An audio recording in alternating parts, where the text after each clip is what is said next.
Hey everybody, JJ here, back again with another Saturday of Zoom networking. And boy, oh boy, wow, wow, wow, we have one of my favorite people on today as our guest speaker. Um, one of the biggest pleasures we have through real estate investment is not, the money is great and all that kind of stuff. Obviously we want to live, better life if at all possible. But I think the real wealth we take away from the education communities we are in are the people that we meet, that those that we could call our friends. The young lady speaking today, like the rest of us, started at one point as a real estate student, became an entrepreneur, and now is a very successful investor. She's also a wife, a mother, runs a family and a business at the same time. Guys, you think working your hours, the ladies that are running the family and the business at the same time are pulling twice the workload, and she's absolutely wonderful. I'd like to introduce my good friend, Birdie Nicksic. Birdie, how are you? I'm good. How are you, JJ? Thanks so I'm much for having me. I'm so glad you're here. Oh my gosh. We got a chance. Finally. Yeah. Yeah, I- we did meet in California when you came up for Family Promise that Thanksgiving the year before. yeah. And we had a great conversation on the phone the other day, great Zoom call. hmm And your topic today is going to be the importance of design. Yeah. Maximize your return on investment, your ROI. Uh, Yes.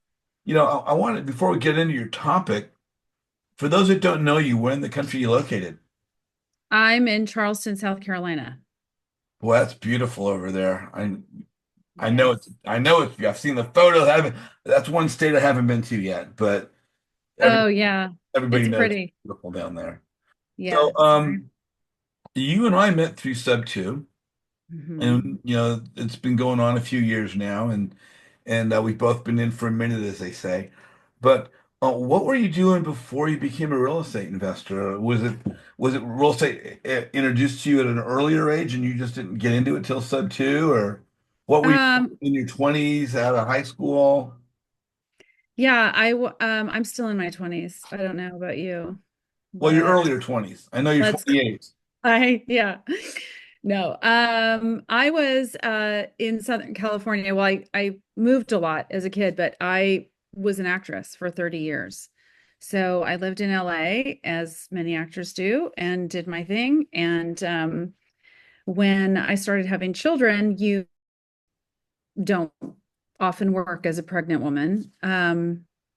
So I needed to find something else to do with my creative juices. So I actually got my real estate license. That was the very Wow. first thing I did because I knew I wanted to do something creative. I don't know why I thought that was creative.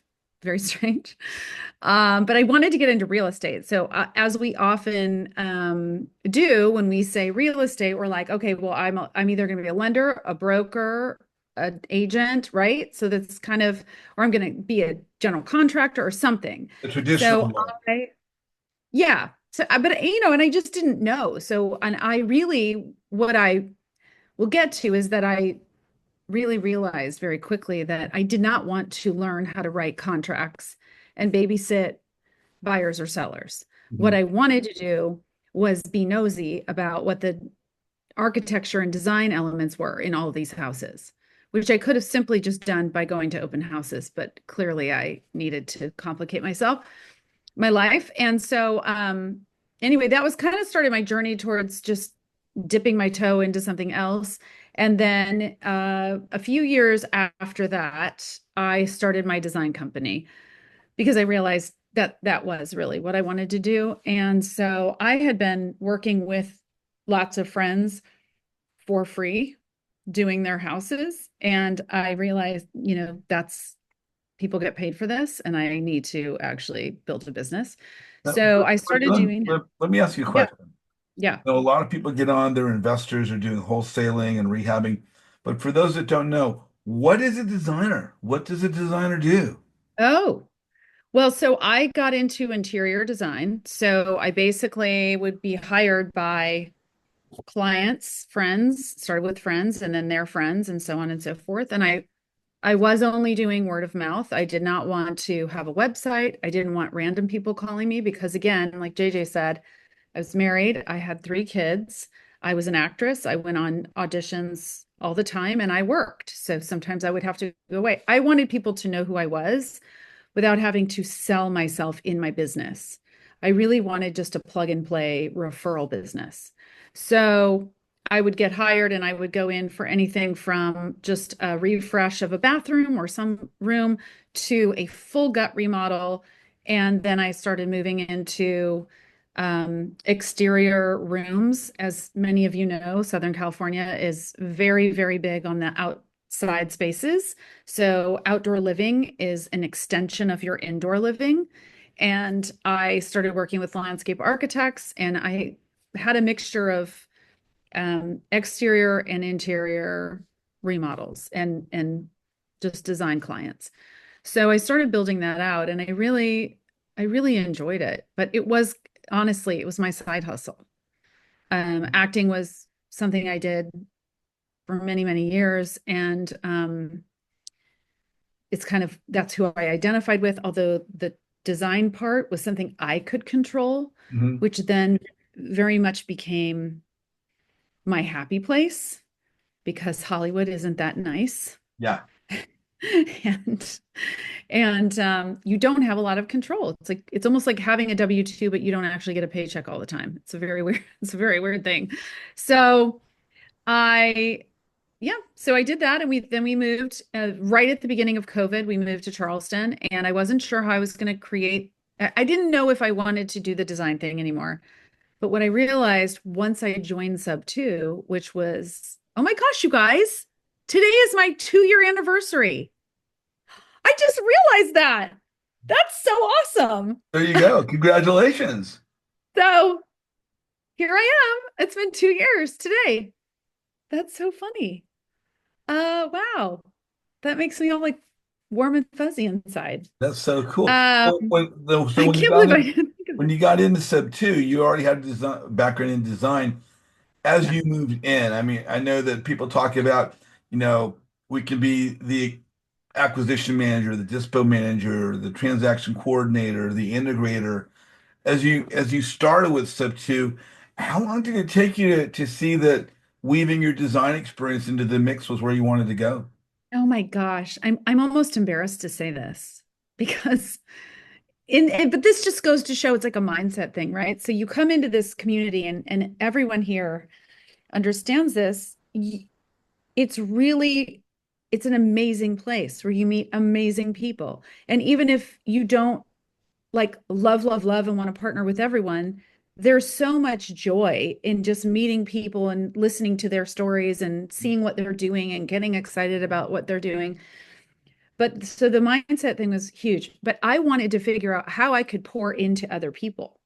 So I was really struggling to figure out, gosh, I mean, in my mind, I was like, well, I was an actress. What does that do for people? Right. So even though I did do a lot of real estate, it was mostly for my own stuff, fix and flips, and then obviously design. It took me until uh, June of 2024. So like not even 6 months ago, maybe just prior May, to figure out that there were a lot of people in the community, especially it was the fix and flip thing that really drew my attention, that people need help.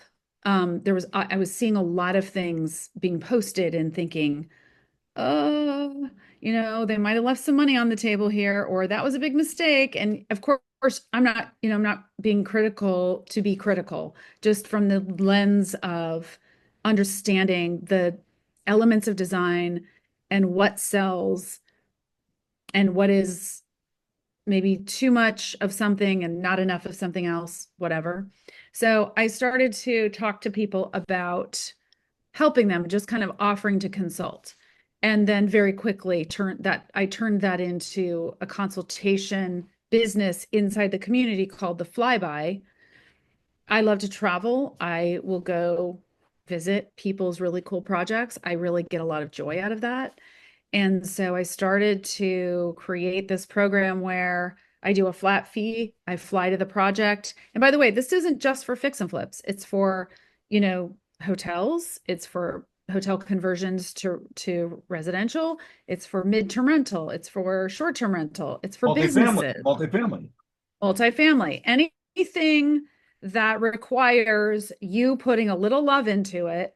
If you're not sure about what to do, that's where I come in. And my fee is not a lot. I'm not getting rich off of this. I'm not making, it's really more for me to pour into the community. Yes, I do have to get paid something for my For time, your, yeah, for your time. but it's really more so I can help inform this community and help people understand how to look at things, what and sort of how to weigh their numbers, and as well as the market that they're in. There's Mhm. so much to that if you want to say, oh, well, I'll just do a FaceTime and send you a video and then you can tell me what to do. I don't do that No, because can't, you can't. you cannot get the vibe of a neighborhood through pictures. You can't. Everybody knows, we've all looked at posts, right? Listings, and we're like, oh, that looks so nice. And then you walk it and you're like, holy crap, did they put the filters on? You know what I mean? We all know this. Or the angle of the camera makes the room look really big and then it's Yeah, not really big. yeah. So these are the things so it's necessary for me to walk the property and to talk to the people who are involved. So the contractor, the electric, whoever, and to get a feel for the neighborhood and to get a feel for the town. Is it a blue collar town? Is it a white collar town? Is it a really like, are there a lot of people that move in, move out? You know, is it Mhm. super urban? Is it rural? I need to know all of these things to understand who your target is. Who is the And person that is the end user of this product? And to that very statement as you make, as you've already alluded to, it's important to drive the neighborhood and see what the area looks like, not just the Right. property itself, to give you like I'm working on a house right now in Southern California, and I think it would behoove anyone to get a feel for the whole neighborhood, not just the house itself. Yes, it's such a disservice to do things through pictures. And I also, so part of what I do is it's a 2-day thing. And if I have to fly, my fee covers, like, I include $500 of my fee will cover a plane ticket. If it's more than $500, you have to pay that extra little thing. And so I ask for, somewhere to stay and then some social media. So you shoot some videos before and afters. We do a little, something so that we can both use that on social media. It helps your business, it helps my business. And then we actually go to the places that you will source the products. So a lot of times it's just Lowe's or Home Depot, and some people only have those as options. Mhm. Sometimes it's all the other things, like you live in LA or you live somewhere where you've got lots of access to everything. And we go, and I actually will have you buy samples of things and give so that you understand, like, I'll talk through it and we'll buy the samples and we'll go and, do the things. But what we start with are boards. So you hire me, I will do boards for you. I mean, I go to the property and then I come back and I create boards. So I show you exactly the range of colors, this sort of the feel, the vibe of what the room should be. And then I will give you, we will have already walked the places you'll go to, but I will give you sort of the places that I would pick up certain items. And I basically give you a design map. That's And cool. it is up to you to follow the map. Stay on the path. Down the If you course. off-road, if you decide to take a shortcut, stop, take the road this way, I I can't guarantee that you won't, Go off go course. the right Yeah. way. Naomi, you're on with Birdie. What's your question today? I actually met Birdie when I first came in the sub two. I didn't know that our anniversaries were so close because mine is in March. And I Yeah. remember falling in love with Birdie before. I had no idea about all of this background stuff. So it just speaks to the value of this community and getting to know people on a more intimate level because I was obviously still finding my way around the time that we first met each other. And Mm. so both of us have done quite a bit of growing since then. And because this is the kind of place that people come back to and they bring their updates and they bring their aha moments. we're able to work together. And I feel like this is all just like a godsend because I have this 113 unit extended stay that I'm looking to convert over into multifamily. I would work with no other designer than Birdie Nicksic now knowing that she's that girl. Okay. I knew that she was talented already, but knowing that this is her niche and knowing what type of brain power I would have had to exert to figure out the things to do that she can do so naturally. So you're coming to Gary, Indiana sometime soon, honey. Oh, I'm working some things girl, out right now. I was just in Michigan, as you know. Yes. Maybe, but I mean, I would love that. Yes. And I love you, Naomi. You know, you and I have been on the phone before, and I just love your energy. And Well, I'm rebuilding a city, so we're gonna have to do a drive-through. Me and Pansy have done it before too with Megan Webker, but a drive-through of the city so that you can see the houses that go for 500 and the houses that go for 1 million. yeah. And it's one of those things, like you said, you have to be there to really get the vibe and the feel of the community and Mhm. what would work in this space. And so, oh, look at Pansy already, the driver. Okay, we call them minivan masterminds. Oh, I love So it. we got to do a minivan mastermind with you, Birdie, here in I'm Gary, in. Indiana. There And you Pansy, we go. got to catch up because so much has happened since the last time we talked. I Na- love that. Naomi, thank you for jumping on today. Even you're on with Birdie Nicksic. What's your question? I was actually curious, with the inside the interior design. Um, I have an aunt that works out of Southern California, or used to, who looks very similar to you. And I was wondering if you ever met her before. Her name is Mary McPherson. Um, I don't. She used to do mural artwork for rich people. Like very rich people would hire her to come in and do giant mural work all throughout their house. Oh, Mary McPherson. I can't say that I do know her, but I mean, it is California. Yeah. Do you You do know, that type of work also to like help liven up the like when you walk down through the houses? Um, how do I put this?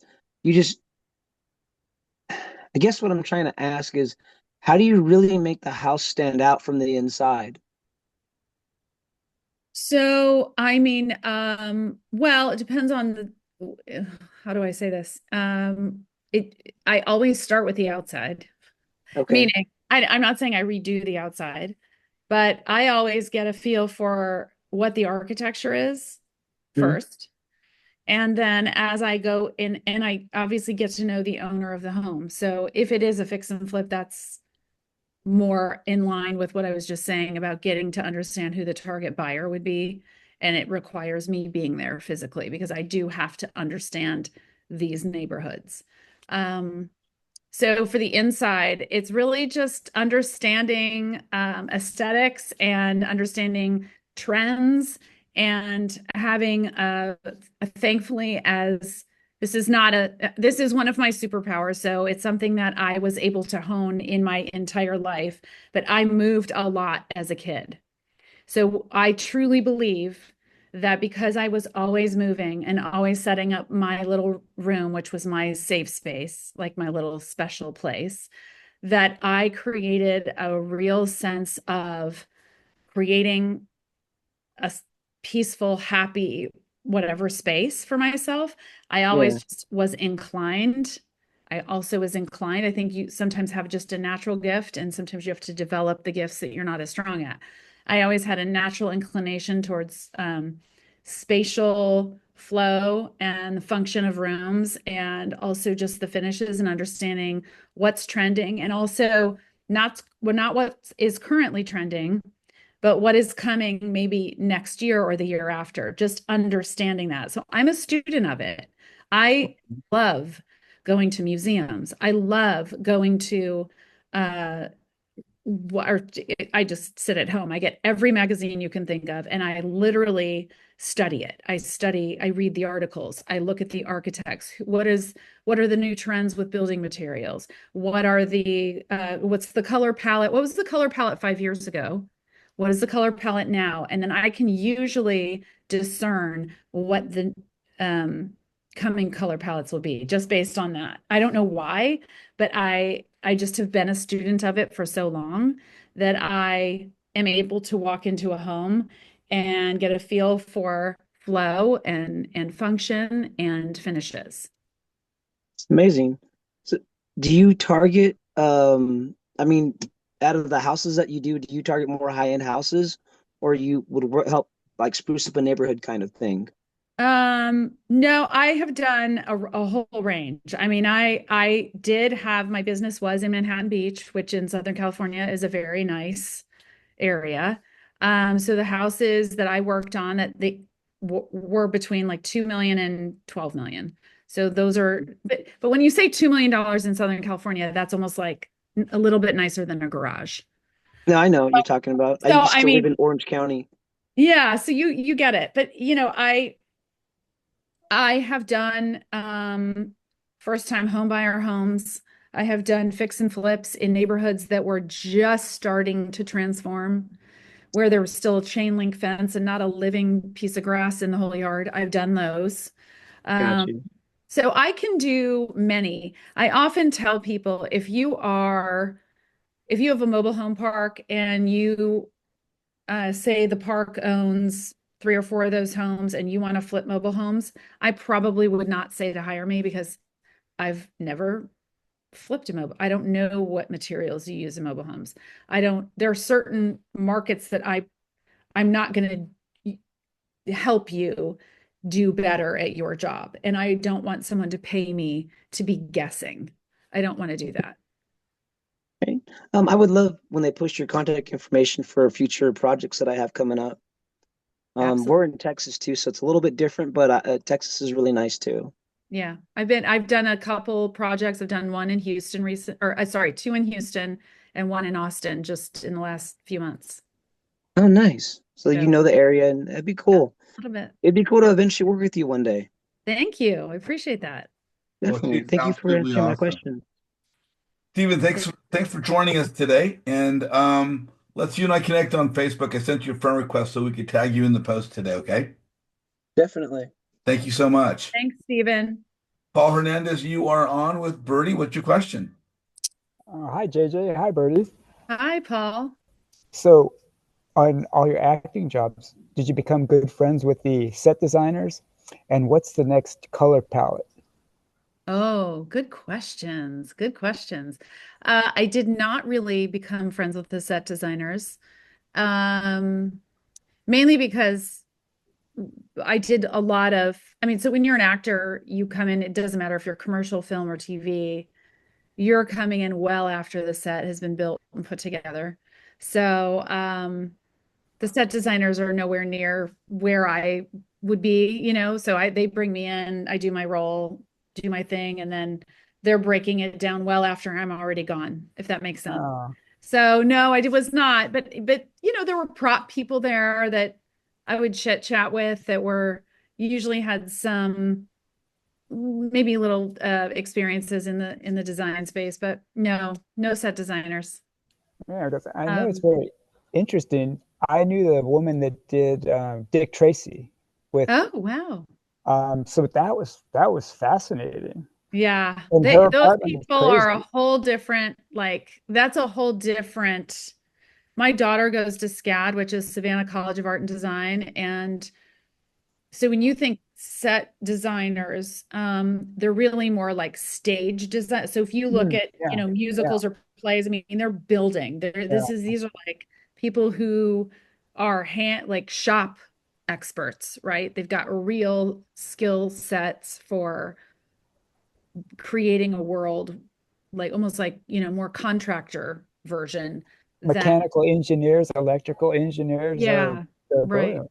So and to answer your other question, so the color palette, so the color palette is going to be, so I'm sure all of you know the black and white thing has been very cool and hip and in, and black and white will never go away as far as like a choice, as far as like a base base line, right? So black and white. It's going to swing back to earth tones now. So that's any of Oh, you who are doing fix and flips, I highly recommend. Here's what I tell people. If you are spending time in that world, and I know sometimes people are just like, I just want to experience one fix and flip. It's not really my thing. I just want to see what it's like. Well, even if that is your story. I am almost begging people to go to Barnes and Noble or some local whatever bookstore that get all of the magazines and sit down and have a cup of coffee or have a little snack and sit there for free. I'm not even asking you to spend any money, for free. Go through the design magazines page by page and do multiple of them. You are going to see a pattern of trends that are going to inform you. It is the easiest thing to do. I also would recommend going to open houses in the neighborhood where, or in the area that your house or your project is going to be happening, so that you can understand what people are doing. Now, I can't speak to whether or not they're good open houses, like these houses are done or not done well, but it's very easy to do a little bit of homework. And so I always tell people to just go in and research. A lot of people won't do that, which is really too bad because I'm just a student of it. I'm really a student of it. I really enjoy it. So yeah, so we're earth tones, more natural things. And of course there's a range because there's modern and then there's like cottage and there's everything in between, right? So you Yeah. have to understand how to use those tones in each of those genres of design. Oh, yeah. So it's simple, but not easy. Thank you very much. Yes, of course. Thanks for the question. Van, you were Thank on you. with Birdie. What's your question? Hey, Birdie, thank you so much for Hi, doing Van. this. It's one of my thing too. I used to draw the mural for people, my client. Nice. It's side hustle thing that I used to own businesses, and they come in, they see what I do, and they ask me to come to the house, and I just start to painting, and they like it, and I just start to recharge them. But anyhow, just Nice. something that you never really think to do, and it then happen. People just asking you to do, right? Yeah, organically. So for me to say, you say you're not really charged so much for it because you love to do it, you're passionate about it, you enjoy to do it. It's not your main income, it's not your business yet. But I want to ask you, when you do this, are you charging by the square foot? Are you charging for, what are you charging for the baseline? Because if I want to really get you, let's say developing the new building and we got the staging, you want to staging for people who want to have everything done already or the bare bone, right? That what I want to really bring in and your expertise. I do take class and I'm not by all means, I don't want to focus on that at my thing. So you enjoy so much, totally. But I furnishing everything on my midterm rental, and people come to me and say, "Can you design mine?" Because I rent out to people who like insurance claim like burned out the house, and they save the house and they say, "Oh, I love the way you do this. Would you consider to really take my house and design for me when I'm done my home?" So Nice. That's a very nice compliment. yeah, it makes me feel good about it, but I'm like, I don't know how to charge. It's not my time to spend on it. So how do you, and then when you go to the place, when you design for them, do you shop for them too, or you don't? Good question. So I just actually spoke at a midterm rental workshop about design for midterm rentals. Great. So that's funny. So that is a great question. And this is what I would say. I have a phone call with everybody that obviously that I want to work with, and I really get a feel for what it is that you need. It's not a flat fee across the board for everything. I charge a flat fee specifically for this program called the Flyby program, which is only consultation. So essentially, I am coming and doing the things I said, chatting with you, walking the property, talking to the contractor, driving the neighborhood. We go to the places that you're going to source the basic stuff, right? So like if your floors, your vanities, things like that, tiles and such. And then I come back, I do the boards. They're just design boards. And then I do a few different versions of, it's a collaborative thing. So we talk through it. We do a little bit of general budgeting. And then I give you the boards, and you have the basics, and then I let you go with it. I have different layers of extra things that I charge for. So I don't charge per square foot. It's a flat fee. And I will tell everybody here, it's $5,000. It is not going to break your bank. It is not going to break your budget. I mean, literally, if I was on a Zoom, a podcast with Jamil Damji, who some of you may know. And he told this whole story, and he's like, Birdie, I lost so much money from not understanding how to spend my money. And he said, paying $5,000 is nothing for making sure you do it right, because we all know that it's very, very expensive to try to do something and you do it wrong, and then you have to do it again. So I always say the most expensive job you do is the thing you have to do twice, right? Or 3 times or whatever. But so I really think that is a very inexpensive price, but I do add on. Back when I was a designer, just to let you know, Van, when I had my company, it was a whole different ballgame. So I did charge per square foot, or I would charge per hour, and I would allow my clients to let me know which one they wanted to do.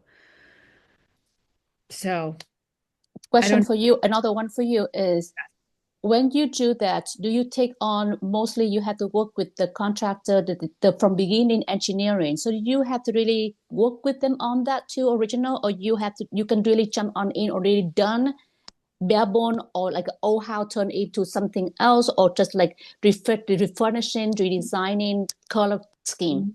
That's a great question. So here's what I do. If it's a single family home, that's one thing. If it's a conversion from a hotel to a residence, that's another thing. I'm going to talk to whoever is, if they've already done the drawings, I'm going to go over the drawings and say, you know what, you might want to redraw this.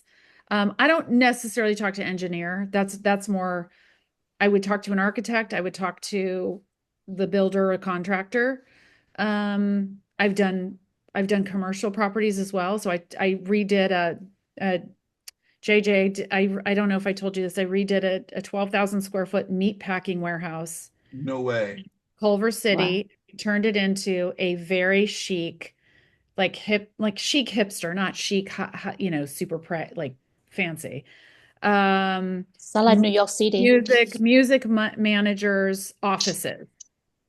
And they're very, very successful music manager in Los Angeles. And he bought this building, and it was literally a meatpacking warehouse with fluorescent lights everywhere. And just like, so I've done things like that. So I do work with whoever I need to work with to make sure that that the map is really clear. Great. Good to know that. Thank you so very much. You're welcome. Yeah, thank you so much, Van. And just to clarify for some that don't know, that the architect does all the drawing and the layout and everything, and that's where a designer will work with them. The engineer usually looks at things like the structural support of walls and such, and is something structural support, does it need additional foundation, things of that nature. Designer won't so much be involved with that as they will be with all the design, color palette, things that are more to the eye as opposed to the actual structural foundation of the house. And I have worked with engineers before, only to problem solve. And I wish I would have known this friggin' 2 years ago when I started on the house I'm dealing with now. I've learned, guys, I'm just gonna throw this in here. If you're gonna deal with a contractor, do not have a contractor that brings in his own architect, and the architect they come in as a team. Because I fired my contractor. When I fired my contractor, I lost my architect. I would have rather fired my contractor, not lost my architect, and thereby not lost my designer. So your designer should not be connected to the architect, should not be connected to the contractor. It just allows, not that they can't, and if they work as a great team and you're happy, that's fine. But if for any reason that you want to change one person and they're all tied together, you lose all 3 of them. Yep, that's what Apple does. Doesn't everyone know that by now? If you try to have a Samsung phone and your whole family is Apple, it's really hard. There You you go. You lose it. Rebecca, you're on with Birdie. What's your question? I think I saw a highlight. I don't know that is who was it? Anna And McNamara. McNamara, yeah, she's Yeah. right down the hall. She's right down the hall. She is. I'm actually working on something with her, and so Awesome. I I'm just in her office.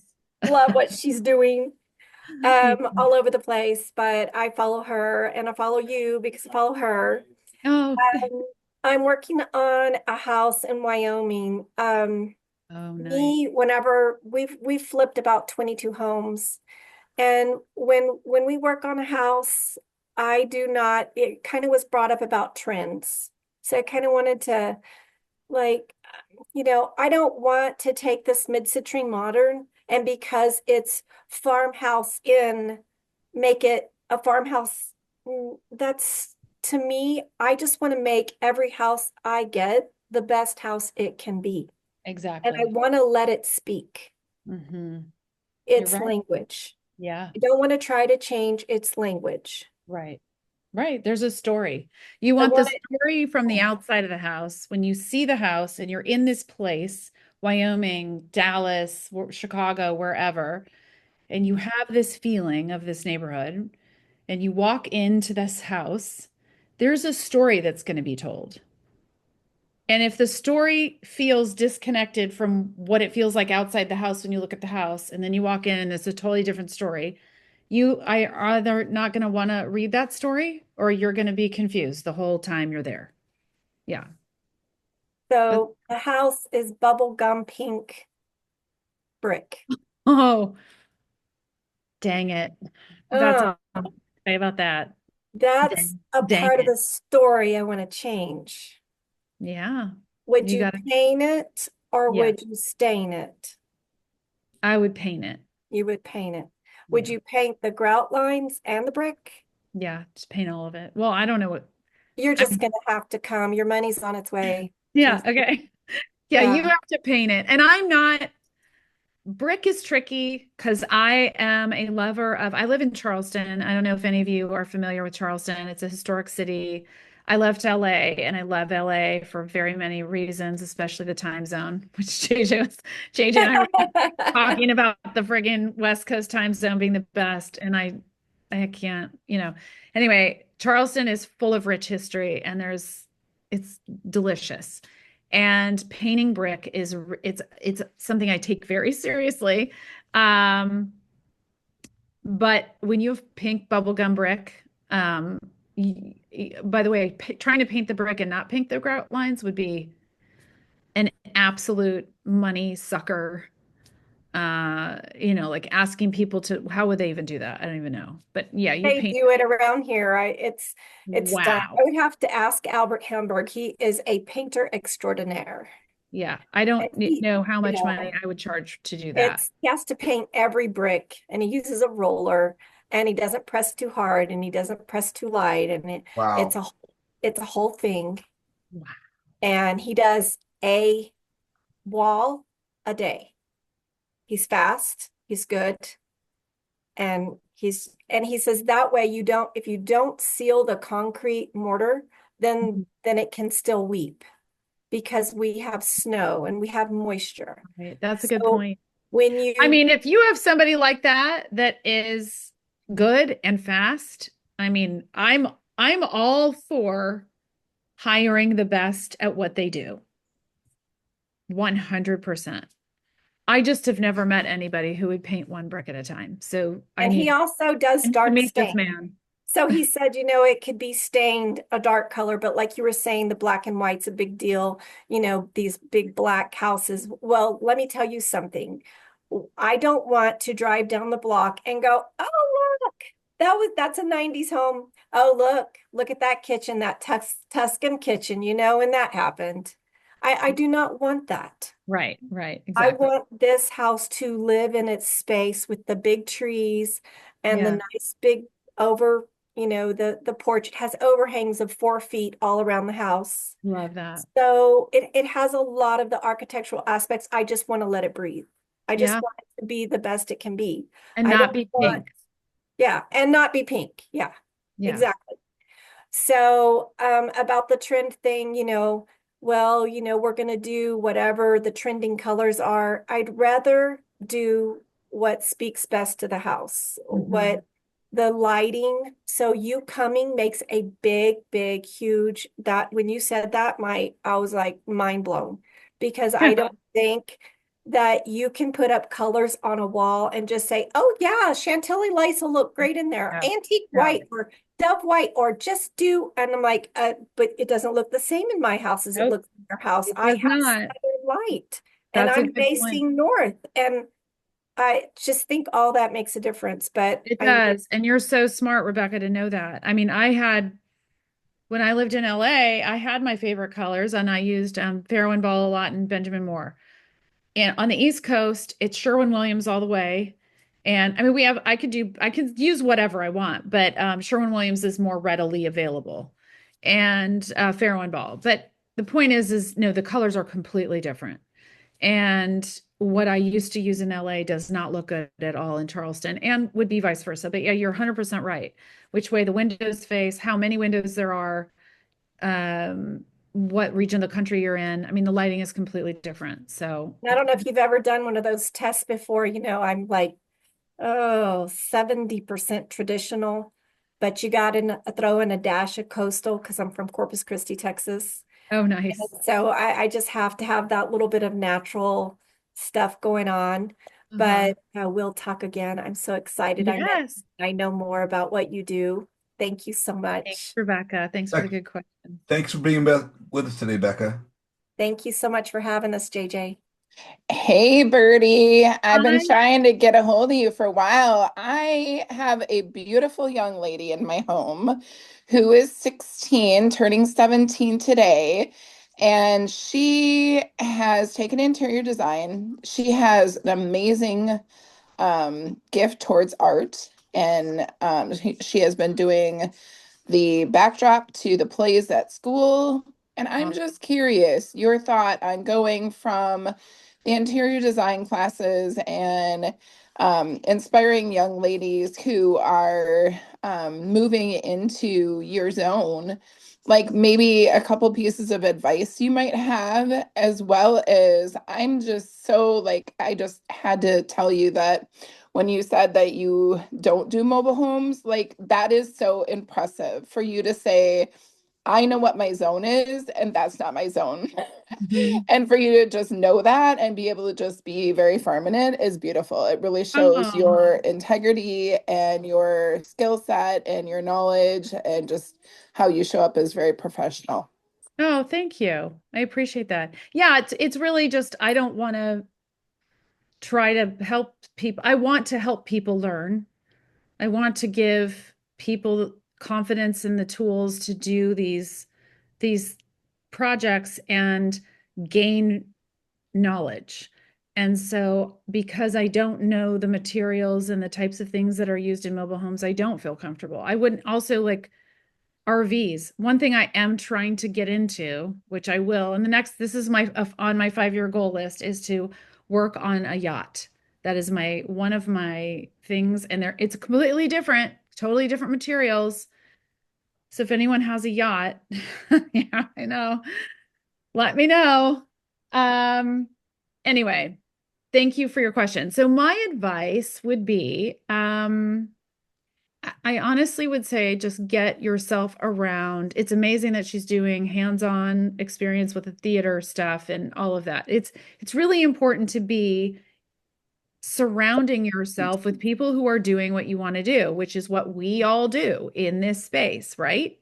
We all network with one another, and we want to be in the rooms with people who are smarter than us, who are doing more than us, who inspire us to be better people. Not just like, what can I get from people? That's not what this is about. This community is way different than that. So it's about being in the room with people who are doing what you want to do. So my advice to her would be try to get a job or work for someone for free even, just for the absorption of knowledge, where she can learn about design and learn, by the way, learn if she ever wanted to go into like business, it's a business. It's like you have to be organized and you have to know what you're doing, and it takes time. And the more she can expose herself to like the business side of it, once you get the business side sort of set up, the creativity, you're allowed to breathe, and then the creativity is just there, right? But if you're not organized, for at least for me, when you're not organized, creativity is squashed because you've got so much going on up here and you haven't organized it and categorized it properly. You're like almost like clogged, right? So creativity flows when you are able to breathe deeply. And if you're not able to breathe deeply because you have organization and efficiency in your life, then you're stifling creativity. So I would just say, be organized, be around people who are doing what you want to do, and get involved in all of the aspects of being a designer. She's going to do a lot of grunt work at first, but she'll get a lot of experience. Thank you for that. I know that we've had a chance to talk to John. He also has his hand raised, and he is also high-end design and things. So I'm sure you'll enjoy the conversation with him as well. Yeah. But I appreciate your time and your thoughts and just your knowledge, and you're so friendly and warm. So I appreciate that. Oh, thanks, Shell. I appreciate it. Shell, Birdie, I might throw something in on that as well. If she's in her teens and she's looking towards things of this nature, you might want to start just exposing her to open houses and walkthroughs and seeing different types of structures and what's going on. And, a lot of times we get inspired by seeing what others have done.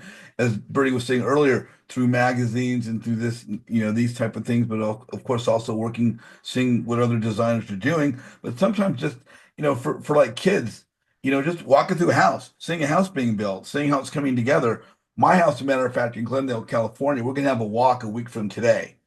It's the pre-drywall walk, and then we'll walk it again after the drywall's up. But that was just another suggestion I might throw in there.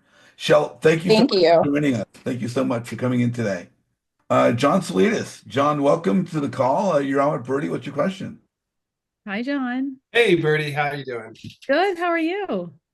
Good. Nice to see you face to face here. You too.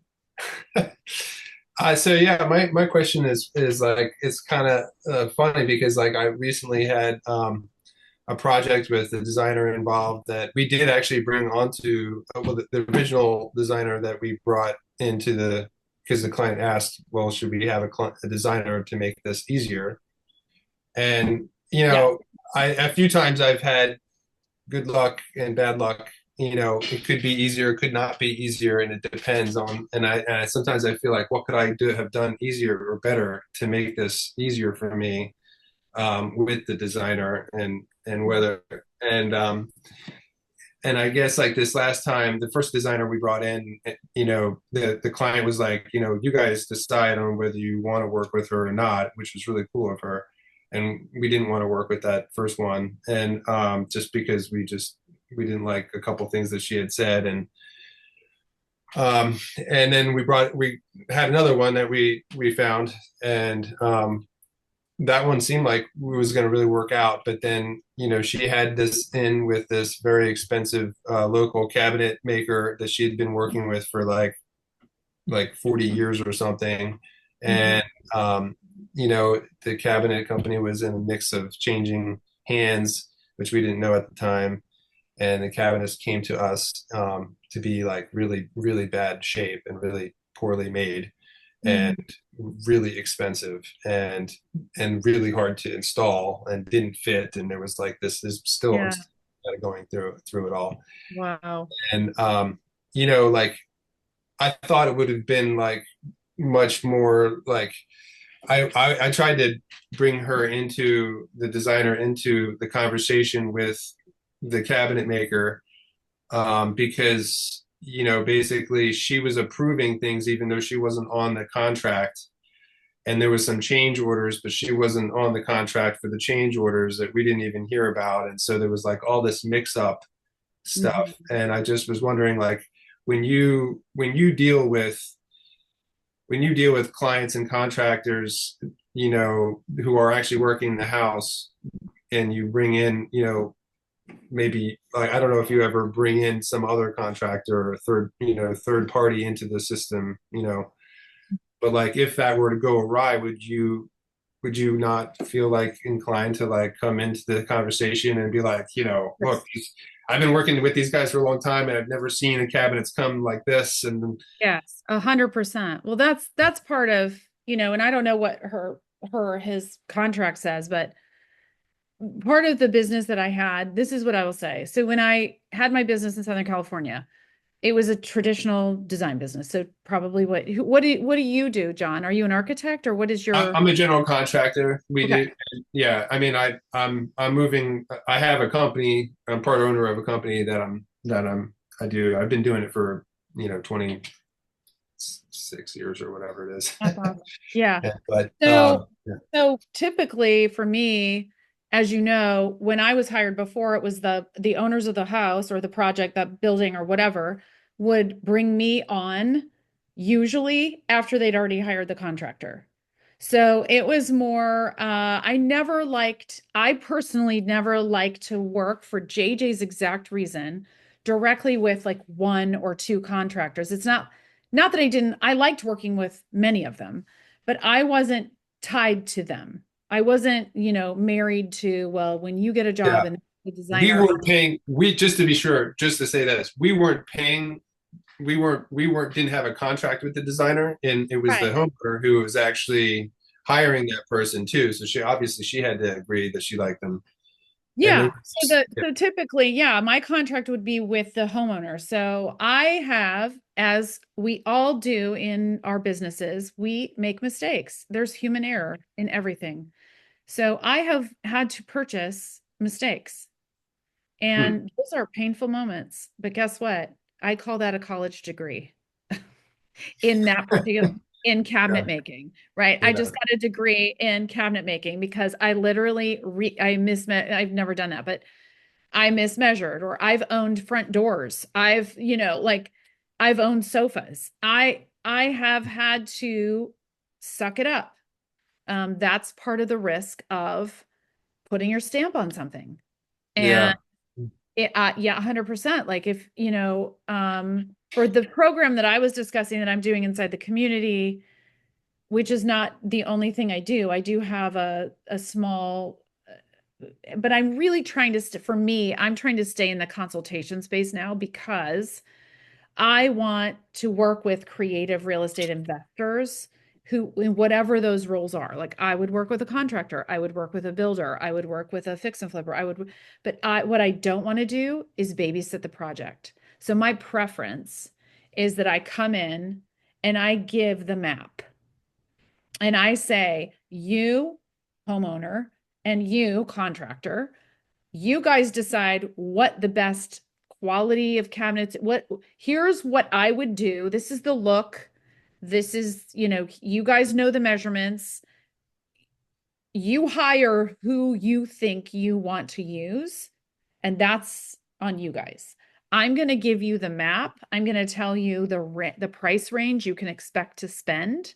And then you guys have a budget. I'm going to help you understand where my vision is going to land in that budget.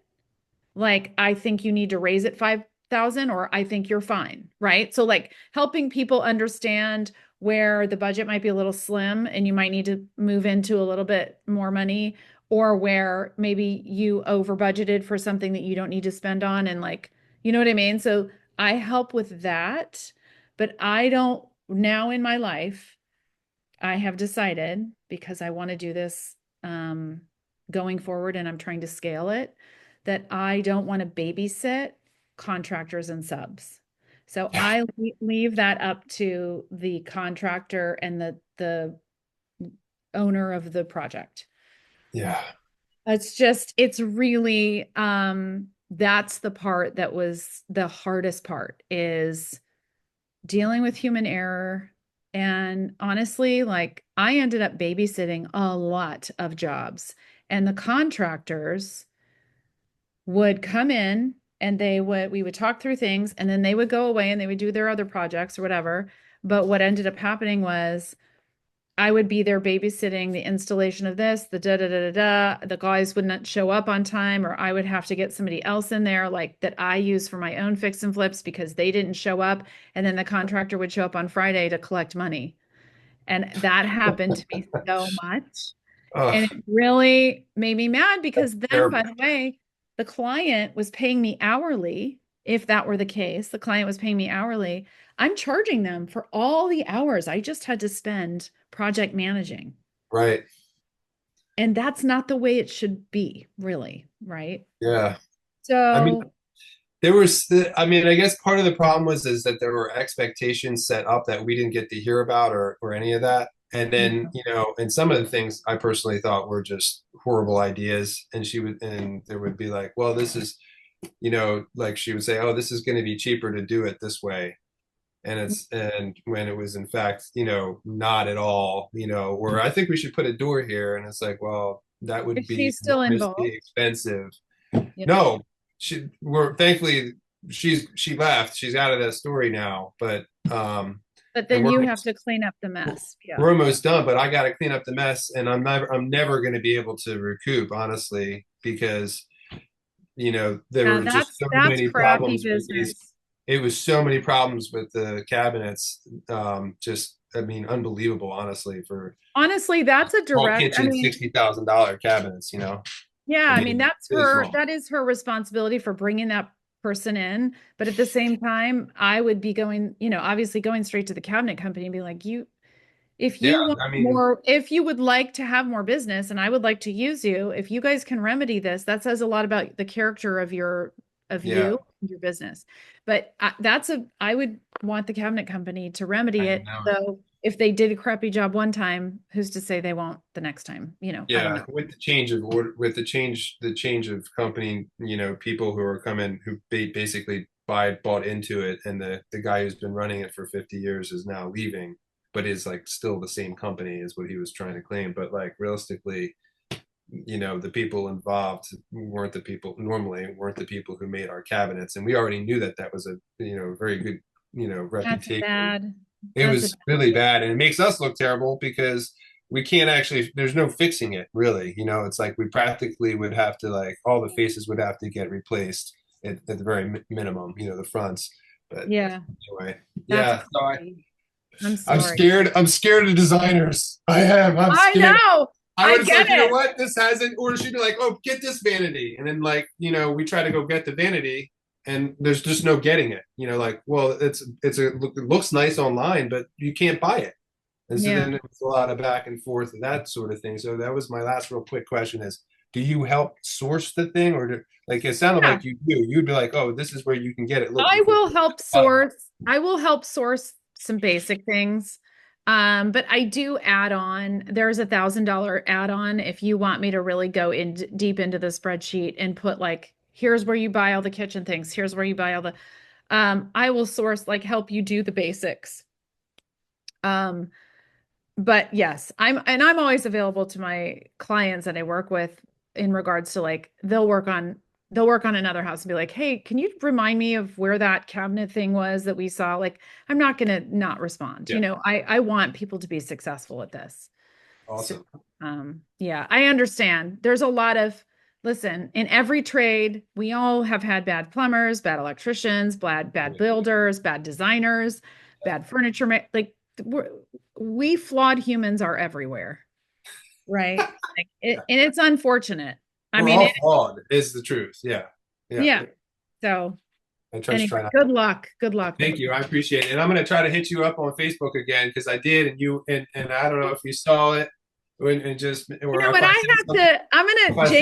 so good at, JJ's so good at this. So, like, I cap out, you cap out at 5,000 friends. And then I try to go on there occasionally and unfriend people that I don't interact with, because I want people who are interacting with me on my page.